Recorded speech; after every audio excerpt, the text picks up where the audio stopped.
if one wants to explore the mystical nature of our existence, then enhancing the Akash is a very vital and necessary aspect. Once there is a certain amount of mastery over the five elements, one will find there is no such thing as what is inward and what is outward.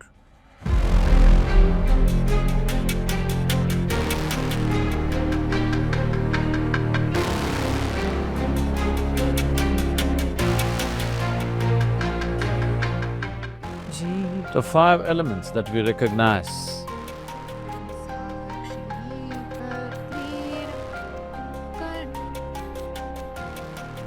as the basic ingredients of life, this elemental magic, I'm calling it elemental magic because just with five things,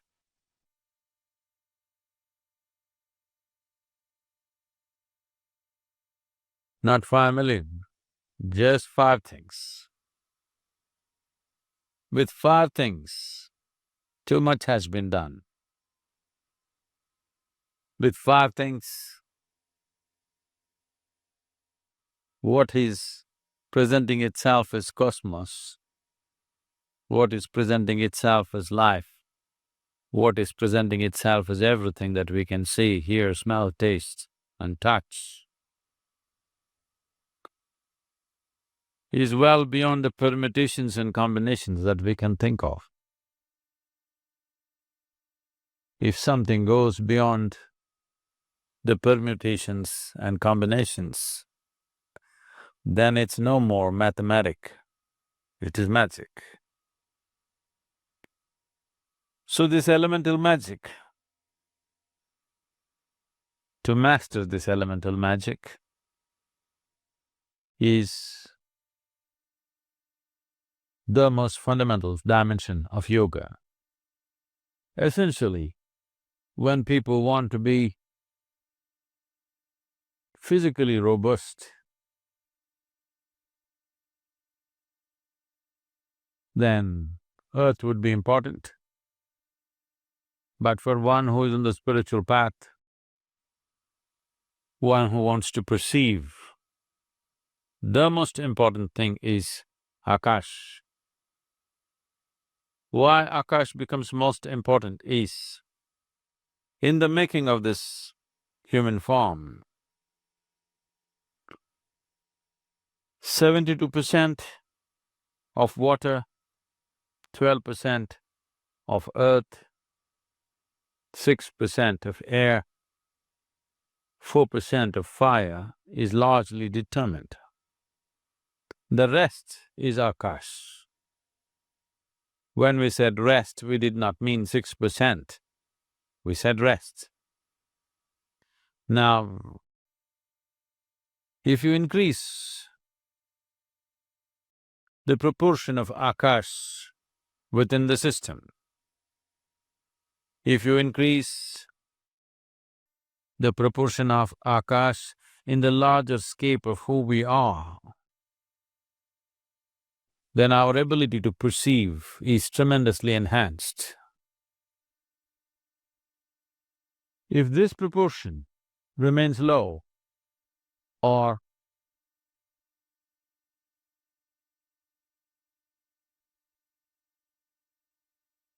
Akash is at its minimal in one's making, then their ability to perceive will be very minimal. Even if they have a great intellect, this intellect will forage in mundane things. It can never rise to perceive something more than that. So in this context, one important aspect of spiritual progress, one important aspect of the Jnana or Vishesh Jnana, if one wants to perceive beyond five senses, if one wants to perceive that which is not physical in nature. If one wants to extend his antenna to larger dimensions of life, if one wants to explore the mystical nature of our existence, then enhancing the Akash is a very vital and necessary aspect. Akash is a boundless dimension. When the composition of Akash is enhanced, then boundlessness becomes the nature of one's being. If not boundlessness, at least a boundary that you cannot see and feel. This gives the individual person a great sense of freedom, a great sense of not being tied down to anything. This lack of bondage within oneself is an essential amount of space that one needs if they want to have some mastery over these five elements. This goes for human system also. To keep the system well, to keep the system in an efficient and effective mode, but not being identified with it, is a very important or the very important step one has to take if one has to have mastery over elements. Once there is a certain amount of mastery over the five elements, one will find there is no such thing as what is inward and what is outward, because elements don't respect your boundaries. To put it in the simplest form, as you sit here, you breathe. The air does not respect your boundary, it is constantly in and out. This is not just air, this is happening with everything. The food that you eat and whatever substance we relieve ourselves of and everything else is in constant transaction, or the elements do not respect the boundaries of your body. The boundaries of your body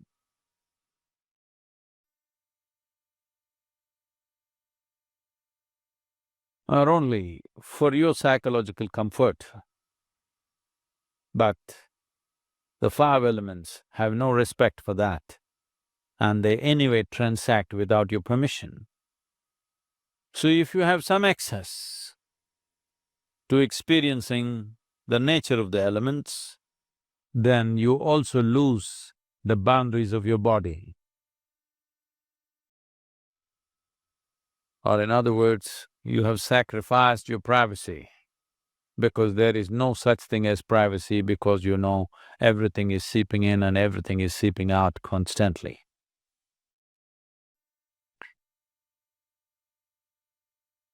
When one wants to gain mastery, one of the things that are commonly done is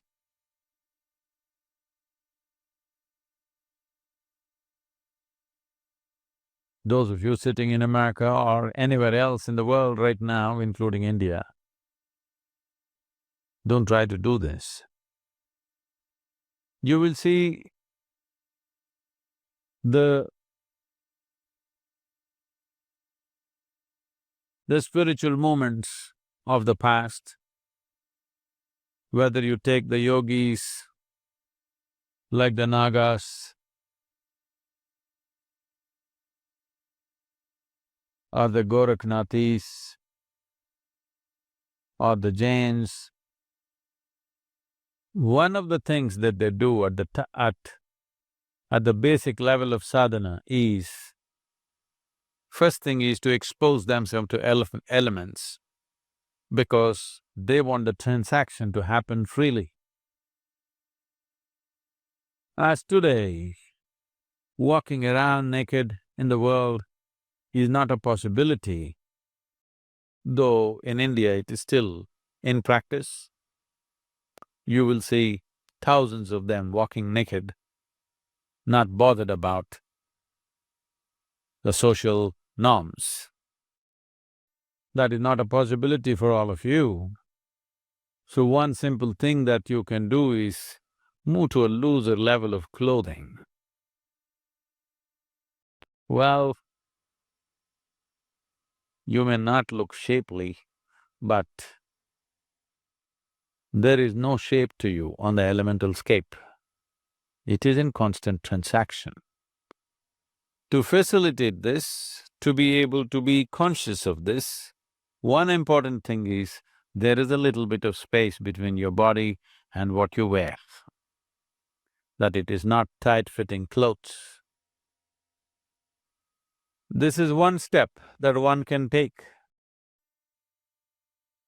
to…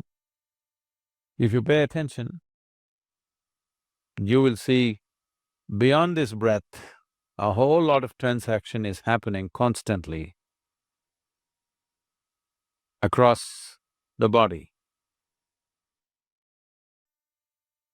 If one pays enough attention to this transaction, then one will also slowly understand the nature and the composition of the elements within us, then enhancing one dimension or increasing the Akash in the system through appropriate practice becomes a possibility. And of course, once I say this, the first question is, Sadhguru, what is that practice? Practice doesn't come first. Attention comes first. By attention, if one knows that there is transaction, not by intellect, but by attention, if one knows that there is a transaction, then how to tweak the transaction in our favor is something we can do. First thing is to take charge of the most obvious transactions. The most obvious transactions are breath, food, consumption of water, and the temperature of the body, and the temperature outside. These are the most obvious transactions. Just pay a little more attention to these obvious transactions. It always amazes me how breath, which is such an obvious transaction, and it doesn't happen quietly, it moves the entire body. But most people never ever notice it. If you can't notice your breath, how to notice anything subtler than that? Because breath is a noisy activity, it is happening. If you bring attention to these things, how you eat, how you drink, how you breathe, how you touch everything that you touch,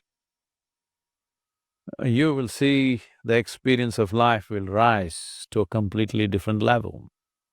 These simple things most human beings are not doing.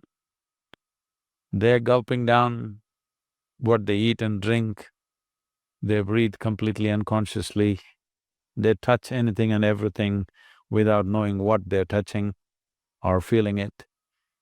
Largely, it's happening like this for most people. If you bring awareness to that, if you bring… let me not even use the word awareness because it means many things to many people, bring more attention to that. If you are far more attentive to these things, then without slowing down anything, this is important.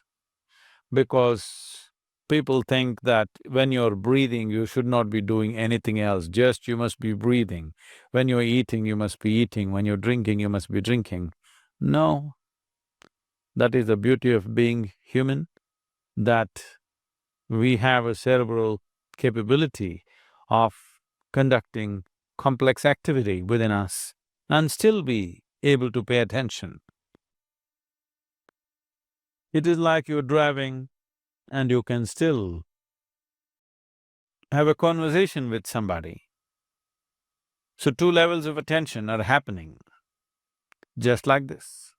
You could be doing whatever you're doing, but pay attention to the breath. Breath is one thing that is always happening, so you can pay attention to that. You can also pay attention to the food that you eat and water that you drink. Let it not happen all the time. So the possibility of knowing dimensions of the beyond, the possibility of dipping into the mystical nature of the existence is very much rooted in the elemental composition of who we are, bringing about a transformation in this can do fantastic things to you, but one must also understand that fantastic things can also turn your life upside down. That is the nature of fantastic things.